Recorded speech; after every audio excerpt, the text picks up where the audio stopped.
Pourquoi faire face à la souffrance, subir l'épreuve et la souffrance parfois en accomplissant la volonté de Dieu? C'est ce qu'il arrive à Jésus dans le chapitre 22 de l'évangile de Luc. Alors qu'il s'apprête à subir la croix, à y mourir, Jésus prend le temps de prier et se présente prêt à accomplir la volonté de Dieu, à faire face à cette épreuve. Il dévoile même la trahison de son ami de Judas. Il dit à ses disciples qui cherchent à le défendre, laissez faire, arrêtez. Et il relève la malhonnêteté de ceux qui viennent l'arrêter, et en finissant en disant c'est maintenant votre heure et celle du pouvoir des ténèbres. Jésus semble laisser du terrain à ses ennemis. Il semble les laisser gagner. Pourquoi? Pourquoi cette épreuve? Pourquoi la subir?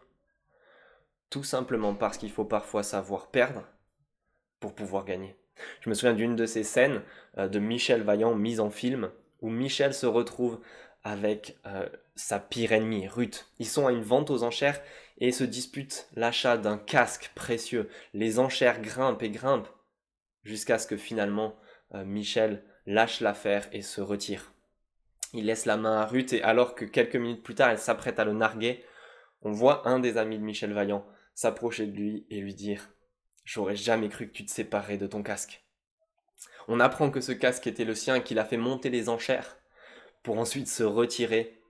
Alors il se retourne vers elle et lui dit « Il faut parfois savoir perdre pour pouvoir gagner ».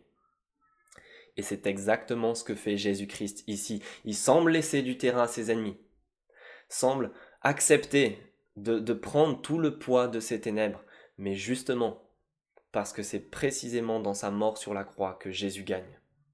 On a appris quelques versets plus haut qu'il s'apprêtait en fait à prendre une coupe de souffrance qui était la coupe de la colère et du jugement de Dieu. Mais cette coupe de souffrance va devenir une coupe de victoire parce qu'il prend cette colère et ce jugement justement pour pouvoir délivrer tout un peuple de la colère de Dieu. Il va ensuite ressusciter, être élevé, régner et inviter un tas de personnes à sa suite à profiter de ce règne grâce à sa mort sur la croix à leur place en prenant ce jugement de Dieu. Alors à sa suite, il se peut qu'on souffre, qu'on subisse, qu'on fasse face à l'épreuve pour accomplir la volonté de Dieu. Mais c'est pour pouvoir participer à ce règne, à un royaume éternel et parfait de Jésus-Christ.